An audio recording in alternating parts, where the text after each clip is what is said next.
الحمد لله وحده والصلاة والسلام على من لا نبي بعده أما بعد فأعوذ بالله من الشيطان الرجيم بسم الله الرحمن الرحيم واعتصموا بحبل الله جميعا ولا تفرقوا صدق الله العظيم۔ محترم سامعین ناظرین، السلام علیکم ورحمۃ اللہ وبرکاتہ۔ میں نے آپ کے سامنے سورۃ آل عمران کی آیت نمبر 103 تلاوت کی۔ اللہ تعالیٰ کا کروڑوں احسان ہے،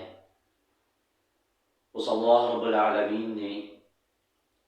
ہمیں اپنے پیغمبر صلی اللہ علیہ وسلم کا امتی بنایا۔ ہماری نسبت رسول اللہ صلی اللہ علیہ وسلم کے ساتھ ہے، ہماری یہی پہچان ہے نسبت رسول، یہی شان ہے اور یہ بہت اعلیٰ نسبت ہے کہ اللہ کے آخری پیغمبر صلی اللہ علیہ وسلم کا امتی ہونا۔ اس دنیا کے اندر بھی اور کل قیامت کے دن اسی نسبت کی وجہ سے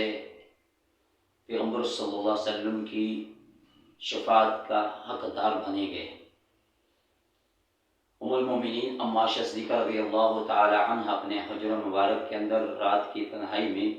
چراغ جلا کر اپنے سلائی اور پڑھائی میں مصروف تھی کہ اچانک ہوا کا جھونکا آیا، چراغ بجھ گیا اور ان کے ہاتھ سے وہ سوئی نیچے گر گئی۔ اندھیرے میں سوئی کو تلاش کرنے لگی،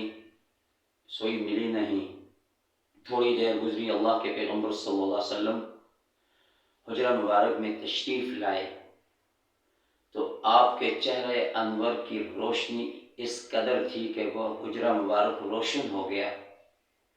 اور آپ کے چہرے کی روشنی کی وجہ سے ام المومنین اماں صدیقہ رضی اللہ تعالی عنہا کو وہ گم شدہ سوئی مل گئی۔ ام المومنین نے فرمایا کہ میرے ماں باپ آپ پر فدا ہوں، قربان ہوں، آج آپ کا چہرہ اس قدر روشن ہے کہ آپ کے روشن چہرے کی وجہ سے مجھے گم شدہ سوئی مل گئی۔ اس کے جواب میں اللہ کے پیغمبر صلی اللہ علیہ وسلم نے فرمایا کہ اے عائشہ،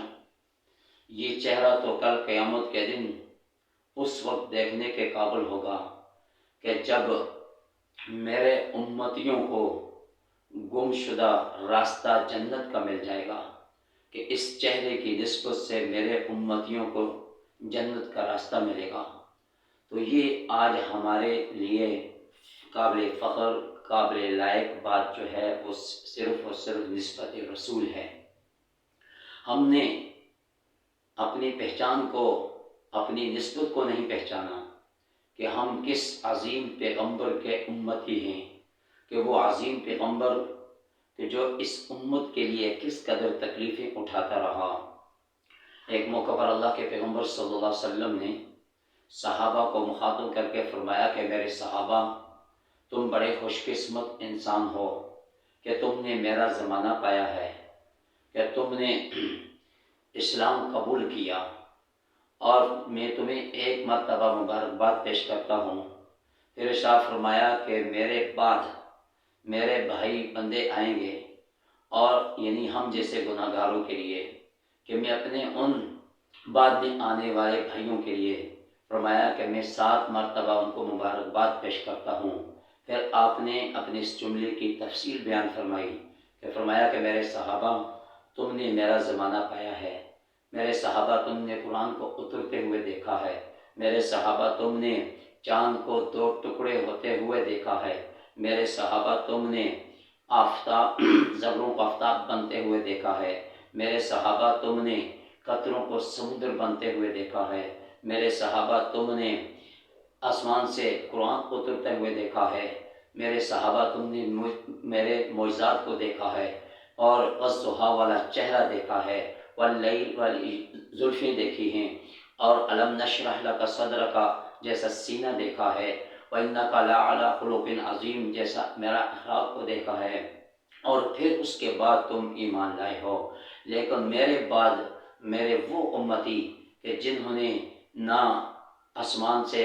قرآن کو اترتے ہوئے دیکھا، جنہوں نے مجھے نہیں دیکھا، جنہوں نے میرے معجزات کو نہیں دیکھا، کہ جنہوں نے چاند کو دو ٹکڑے ہوتے ہوئے نہیں دیکھا، کہ جنہوں نے میرے انگلیوں سے پانی کے چشمے جاری ہوتے ہوئے نہیں دیکھا، لیکن بن دیکھے وہ مجھ پر ایمان لائے ہیں، بن دیکھے وہ ان کی نسبت میرے ساتھ ہے کہ میں اپنے ان گناہگار امتیوں کے لیے خوشخبری لایا ہوں اور ان کو 7 مرتبہ مبارکباد پیش کرتا ہوں۔ تو اس محترم سامع ناظرین، یہ اللہ کے پیغمبر صلی اللہ علیہ وسلم کا اس امت پر بہت بڑا احسان ہے کہ اللہ کے پیغمبر صلی اللہ علیہ وسلم نے ہم جیسے گناہ گاروں کے لیے 7 مرتبہ مبارکباد پیش فرمائی ہے، کہ یہ پیغمبر صلی اللہ علیہ وسلم کی نسبت کی وجہ سے ہے، پیغمبر صلی اللہ علیہ وسلم کے اتباع کی وجہ سے ہے، اور اسی نسبت کی وجہ سے کل قیامت کے دن اللہ کے پیغمبر صلی اللہ علیہ وسلم اپنی اس امت کے لیے سفارش فرمائیں گے، اور پیغمبر صلی اللہ علیہ وسلم کی سفارش کے ذریعے سے اس امت کو نجات ملے گی، اور پیغمبر صلی اللہ علیہ وسلم کی سفارش کے ذریعے سے یہ امت فرمایا کہ جنت میں جانے والی بن جائے گی۔ تو دعا فرمائیں کہ جو کچھ کہا سن اس پر عمل کرنے کی توفیق عطا فرمائے۔